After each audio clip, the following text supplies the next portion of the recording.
Hello students, solve करते हैं concept of physics के रोटेशनल डायनेमिक्स चैप्टर से सब्जेक्टिव एक्सरसाइज का question number 32। Suppose the rod in the previous problem has a mass of 1 kg distributed uniformly over its length. Find the initial angular acceleration of the rod. Find the tension in the supports to the blocks of mass 2 kg and 5 kg. तो जो previous question में जो diagram दिया था उसमें ये rod massless था। इस बार इस रॉड के पास मास m है,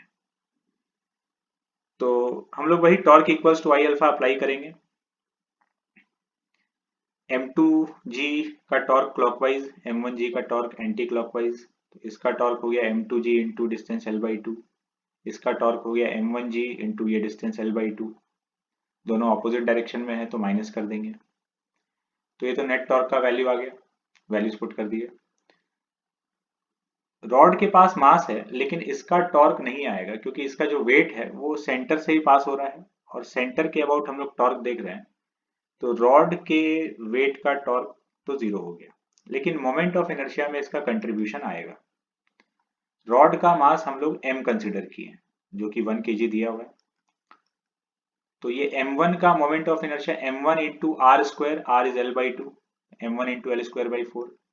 सिमिलरली m2 का moment of inertia m2 into R square, R is l/2, m2 into L square by 4। और रॉड का मोमेंट ऑफ इनर्शिया इस सेंट्रल एक्सिस के अबाउट ml स्क्वायर बाई 12 होता है।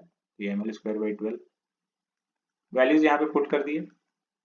और torque equals to I alpha, torque आ चुका है, आई आ चुका है, अल्फा का वैल्यू 8 रेडियन पर सेकेंड स्क्वायर।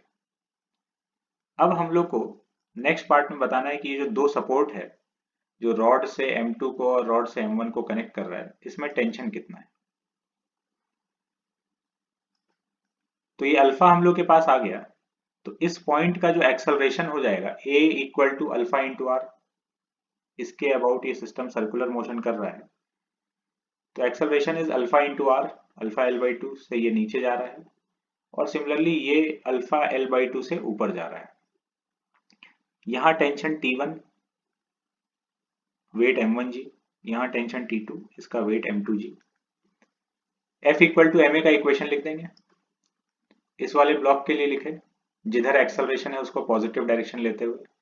तो T1 minus m1g equal to m1a, T1 minus m1g is equal to m1 into a। तो T1 का वैल्यू आ गया यहाँ से। सिमिलरली इस ब्लॉक के लिए लिखेंगे जिधर एक्सेलरेशन है उसको पॉजिटिव लेते हुए। तो m2g minus T2 is equal to m2a, m2g minus T2 equal to m2a। तो यहाँ से अपने को T2 का वैल्यू मिल जाएगा।